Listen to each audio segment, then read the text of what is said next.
Ya, Assalamualaikum warahmatullahi wabarakatuh. Waalaikumsalam. Selamat siang, salam sejahtera untuk kita semua. Salam sehat. Kembali lagi bersama saya Wahida di channel Santrilogi.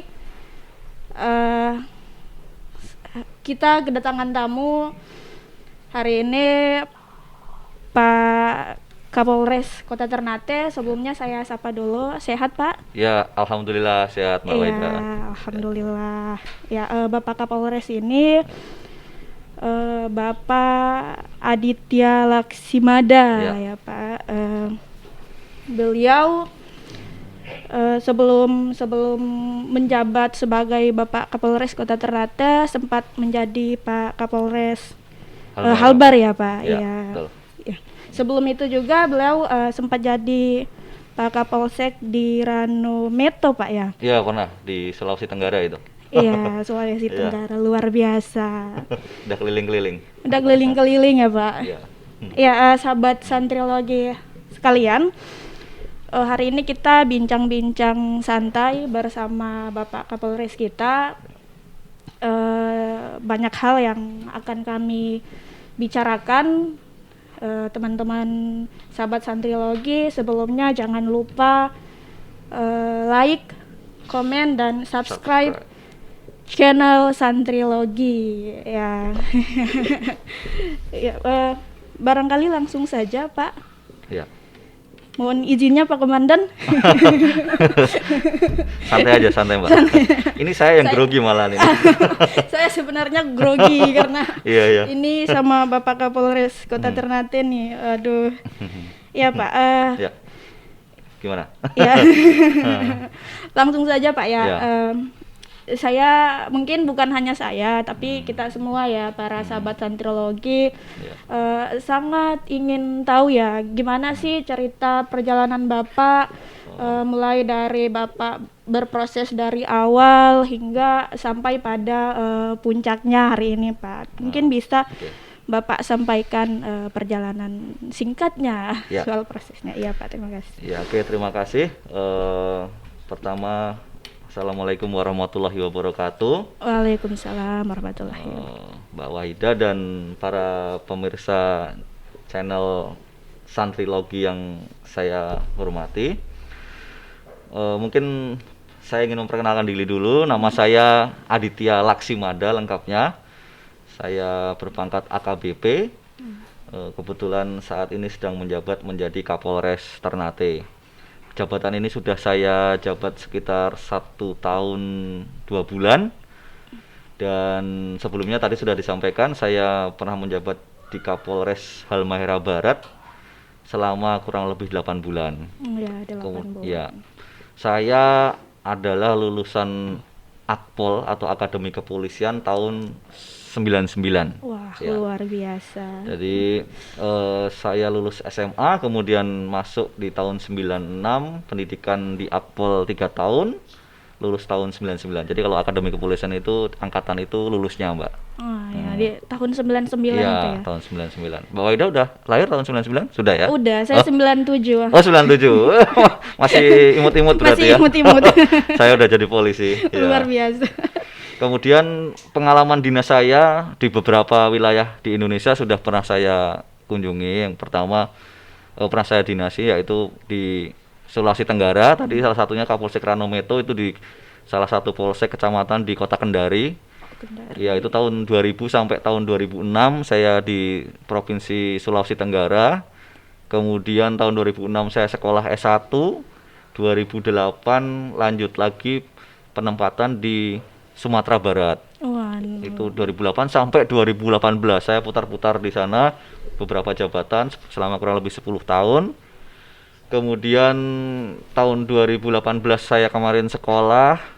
Kemudian setelah sekolah lagi ditempatkan di Polda Banten. Oh, di Banten. Ya, selama 1 tahun, dan pada akhirnya setelah itu menjabat Kapolres Halmahera Barat tadi di tahun 2019 kemarin. Dan sampai sekarang alhamdulillah di kota Ternate yang kita Ternate. cintai ini. Iya, luar biasa Itulah perjalanannya. kira-kira, Iya. iya. Jadi saya jadi ingat bukunya Pramudiana Tatur, Pak, yang berjudul Anak Semua Bangsa. Jadi Oh, Bapak gitu. ini bisa kita bilang anak semua bangsa ya. Iya, alhamdulillah hampir Sabang dan hampir Merauke sudah saya Iya, kunjungi. Pak. Luar biasa. Ya, selanjutnya, Pak, di perjalanan proses Bapak sampai sekarang menjadi seorang Kapolres di Kota Ternate, ada nggak sih kesan yang itu paling menyimpan di hati Bapak sampai ini? Oke. Ya, yang pertama saya ingin cerita pada saat masuk Maluku Utara deh ya. Pertama tahun 2019 kemarin saya di Jailolo ya, menjabat sebagai Kapolres Halmahera Barat. Kesan pertama saya, Maluku Utara ini sangat indah, sangat luar biasa, kekayaan alamnya, kemudian pemandangan alamnya juga baik. Jadi artinya baik di atas, di permukaan maupun di bawah, di dalam bumi yang terkandungnya juga luar biasa. Jadi Maluku Utara ini sangat menyimpan potensi yang sangat luar biasa. Itu kesan pertama saya pada saat itu masuk pertama. Nah, kemudian itu di Halmahera Barat ya, masuk pertama di Maluku Utara. Kemudian setahun yang lalu saya menjabat di Kota Ternate ini, tentunya sangat mempunyai kesan karena kita ketahui bersama sejak tahun lalu kan sudah mulai pandemi ya Mbak ya. Oke, itu dimulai pada saat memang saya di Halbar, tapi saya masuk di Ternate Mei tahun lalu. Itu angka COVID lagi tinggi-tingginya dan hampir melumpuhkan semua sendi-sendi kehidupan lah ya, kurang lebih bisa dikatakan begitu. Ekonomi turun, kegiatan masyarakat turun dan sebagainya.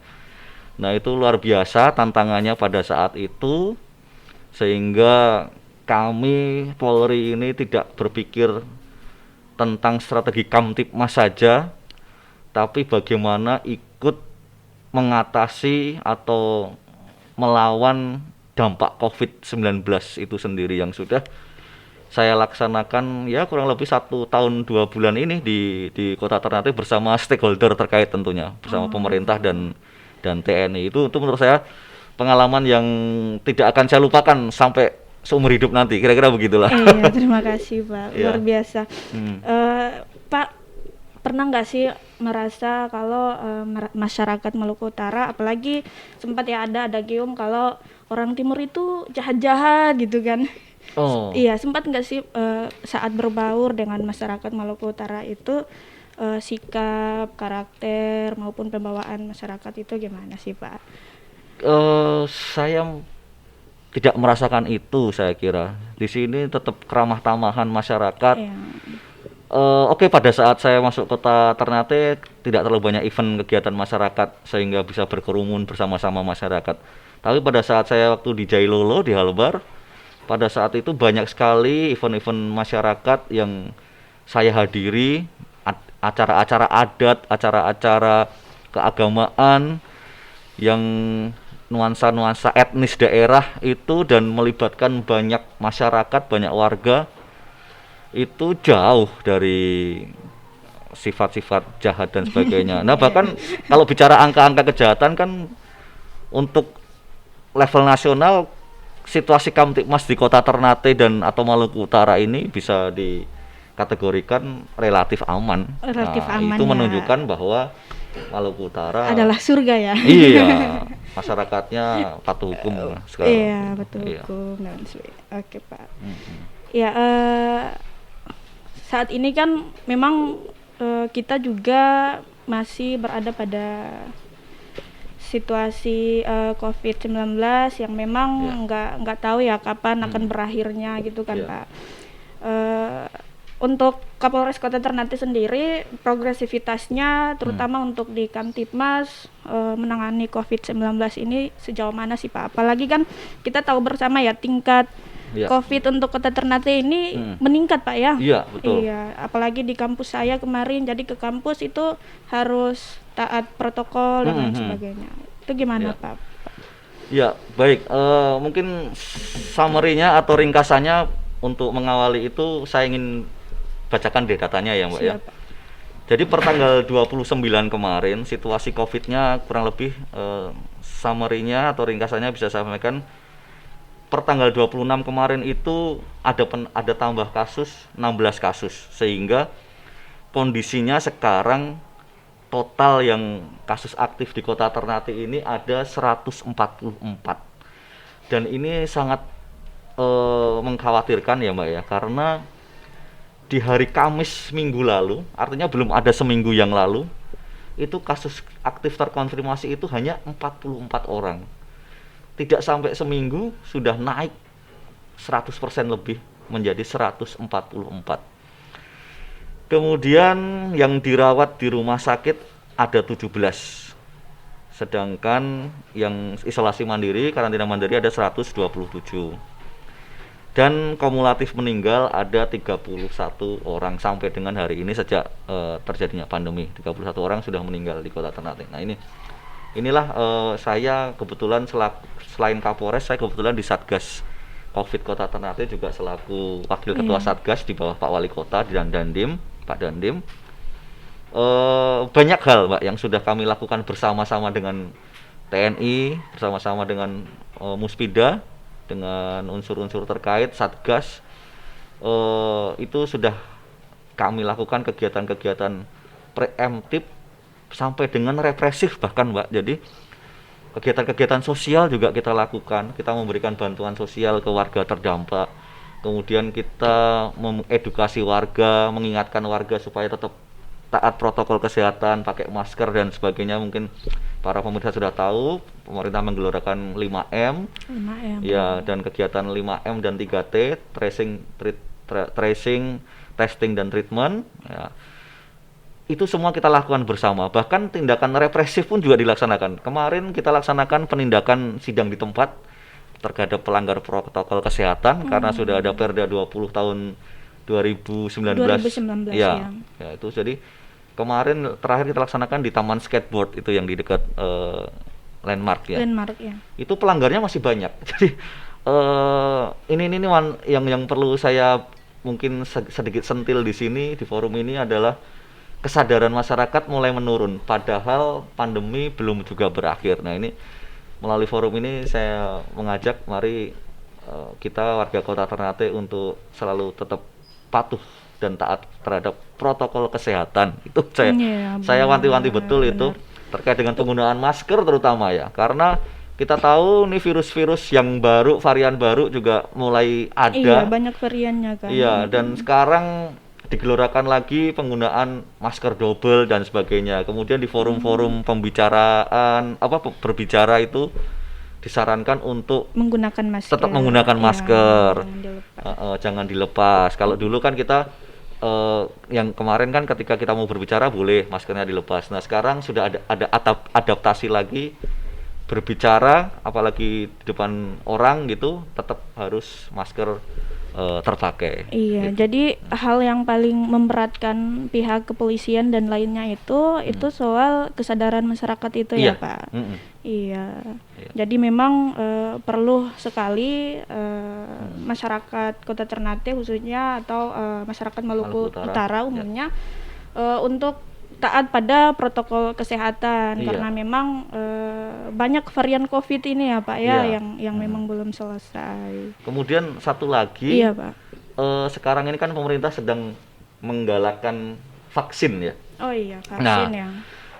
Saya titip di forum ini juga, saya minta bagi seluruh saudara kerabat kita sekalian pemirsa yang budiman, apabila belum vaksin, mari berbondong-bondong untuk melaksanakan vaksin, mumpung masih gratis. Dan sekarang pemerintah sudah menggelar banyak sentra-sentra vaksin gratis di mana-mana, di kantor polisi juga bahkan bisa, di puskesmas apalagi sangat bisa. Kemudian pemerintah di daerah ini sudah saya lihat kemarin juga menggelar vaksin di pasar higienis ya, jadi sudah banyak sentra-sentra vaksin. Jadi memang vaksin ini perlu saya sampaikan, vaksin memang tidak membunuh virus. Tapi tujuan vaksin itu mengenalkan antibody ya. Mengenalkan tubuh kita kepada virus. Karena vaksin itu sejatinya ada virus yang dilemahkan, yang sudah tidak berbahaya. Nah, sehingga pada saat nanti kita terkena virus, tubuh kita, imun kita sudah bisa mengenali. Tubuh kita sudah bisa mengenali sehingga apabila terpapar itu dampak atau risikonya tidak akan fatal, tidak akan sakit, tidak akan sampai meninggal. Nah, kira-kira tujuan vaksin seperti itu. Bukan keluarga saya divaksin tapi meninggal. Nah, itu mungkin ya, saya tidak bisa memastikan juga. Mungkin sudah terlambat, mungkin sudah sakit baru mau vaksin. Atau ya sudah parah baru vaksin ya. Jadi yang tidak saya bilang tadi, vaksin itu tidak membunuh virus atau tidak menyembuhkan sakit. Tapi pada saat kita sehat, mari kita berbondong-bondong untuk vaksin sehingga itu tadi tubuh jadi kenal sehingga pada saat sakit udah tidak punya kesiapannya, tidak down langsung ya. Tidak langsung Iya. ngedrop. Gitu kira-kira. Ya, tapi Pak kemarin itu kan sempat ya Pak ya, ada isu-isu kalau vaksin ini nggak baik gitu kan. Di beberapa media juga ada propaganda yang dibuang, makanya Iya, iya. menyebabkan ada masyarakat yang takut tuh kalau divaksin Pak. Betul, Gitu. Iya. ya. Itu gimana Pak tanggapannya? Iya, jadi gini, vaksin itu tolong dihindari atau tidak usah perlu baca-baca narasi-narasi yang menyesatkan. Memang banyak orang yang sudah menyebar hoax bahwa vaksin ini akal-akalan pihak tertentu lah, ini bisnis lah dan sebagainya. Tapi itu sudah melalui segala macam riset, pintu jalan keluar mengatasi COVID ini ya vaksin itu. Mungkin yang gampang saja ya. Kemarin kita melihat atau sekarang ini masih tergelar di Eropa Piala Eropa. Yeah. Kenapa negara-negara itu berani menggelar Piala Eropa, penontonnya berbondong-bondong? Ya, karena yang pertama, semua negara penyelenggara pertandingan sepak bola itu sudah 60% lebih warganya divaksin. Itu sudah syarat FIFA bisa menggelar dengan catatan 60% negaranya sudah mendapatkan vaksin. Kemudian penontonnya juga menunjukkan kartu vaksin. Nah, itu tentunya juga dengan di swab dan sebagainya. Nah, inilah terkait dengan vaksin ini merupakan sampai dengan sekarang ini masih merupakan jalan keluar menuju kekebalan atau herd immunity itu. Yang sering dibilang herd immunity. Masyarakat yang sudah kebal nanti kekebalan secara masif di masyarakat, jalan keluarnya satu-satunya ya vaksin itu. Sehingga ya harapannya seluruh warga bisa vaksin, kira-kira begitulah. Udah siap Pak kalau misalnya kena virus itu ya. Iya. Jadi itu pesan yang memang harus disampaikan kepada masyarakat ya, untuk tidak terlalu mempercayai berita-berita hoax itu kan. Apalagi media ini kan banyak yang tidak jelas juga beritanya. Betul. Gitu. Silakan diikuti media-media yang terpercaya lah. Iya benar. Media-media. Jangan media, kita lihat kan medianya ini apa nih, sumber ininya apa nih gitu. Mungkin Pak punya saran untuk media-media yang terpercaya. Iya. Itu ya seputar COVID-19. Luar biasa Kapolres Kota Ternate beserta rekan-rekannya untuk menjaga ketertiban masyarakat yang ada di Kota Ternate. Ngomong-ngomong Pak, besok ini kan hari ulang tahun Bayangkara ya, yang ke-75.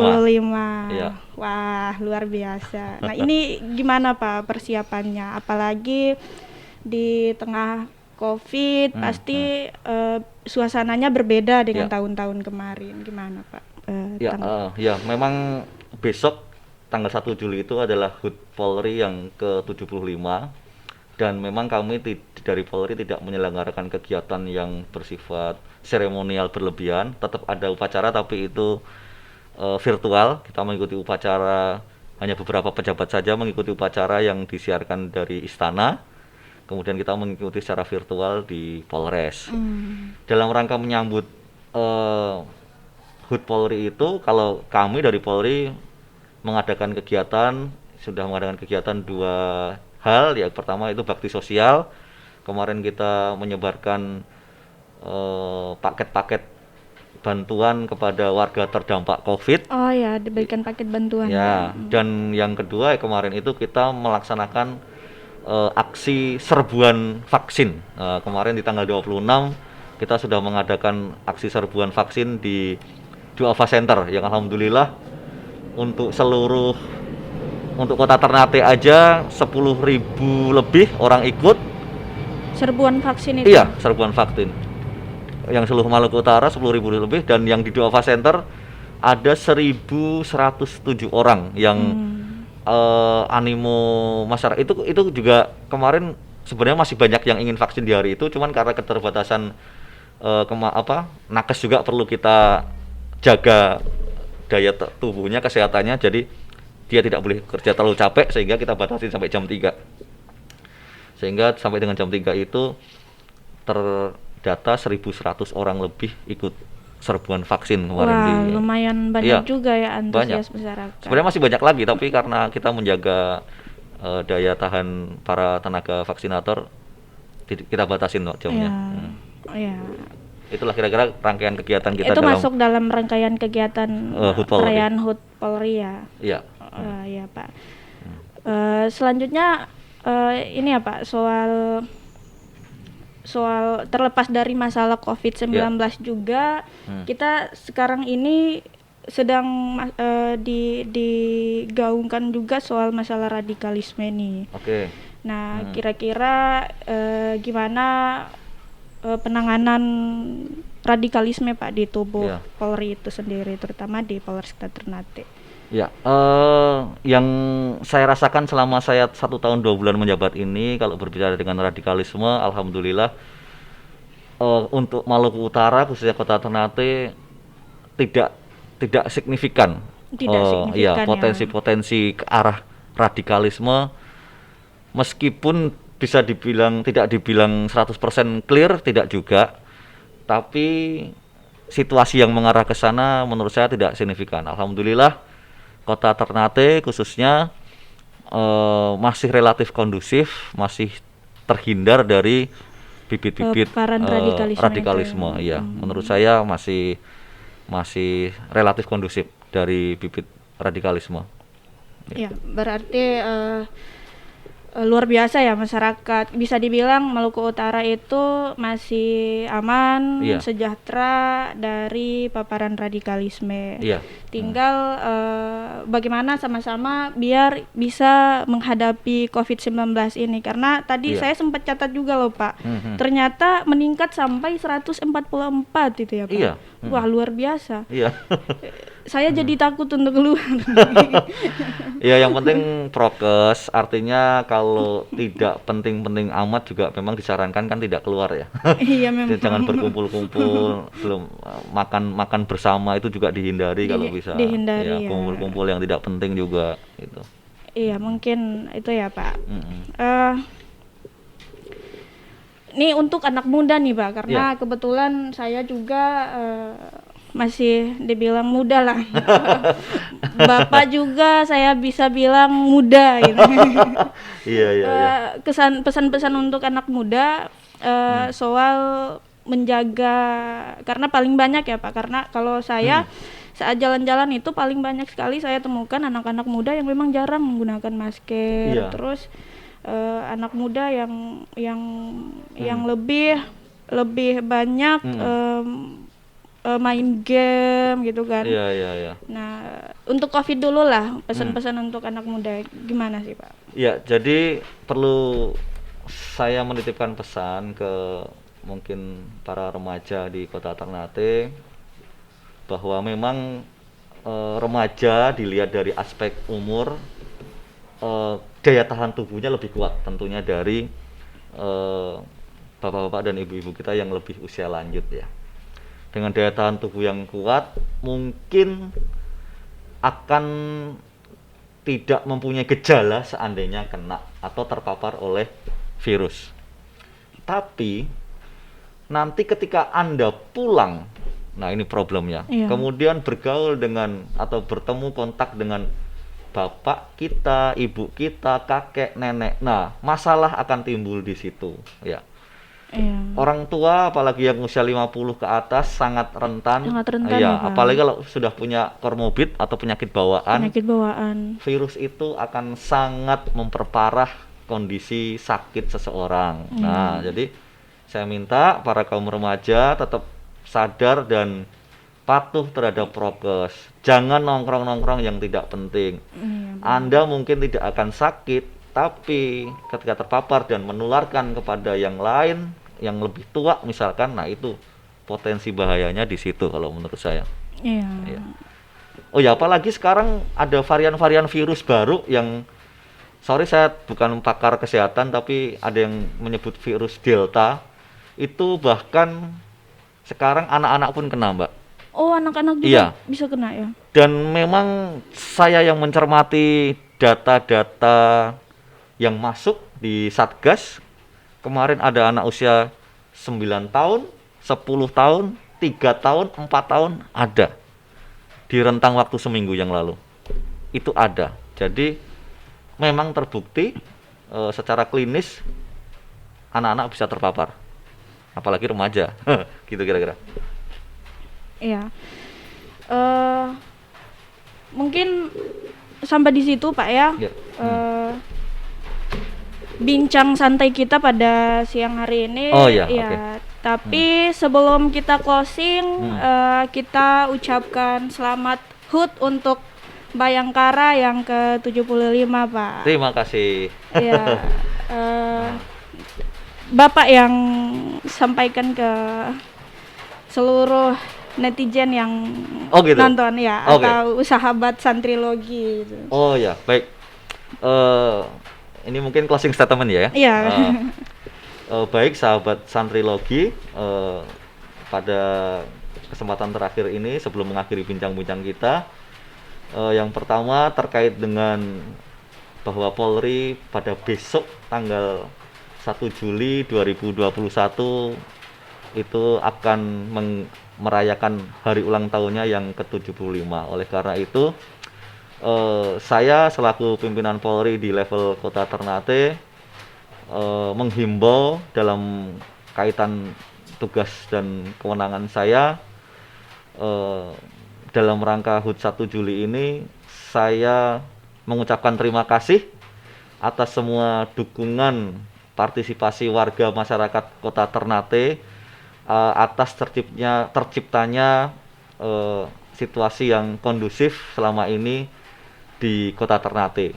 Itu ucapan saya, terima kasih. Dan yang selanjutnya saya juga pesan supaya tetap patuh terhadap protokol kesehatan. Itu saja, Mbak, dua hal itu aja. Iya, terima kasih banyak, Pak. Iya, mungkin sama-sama. mungkin sampai di sini bincang santai kita sahabat santrilogi.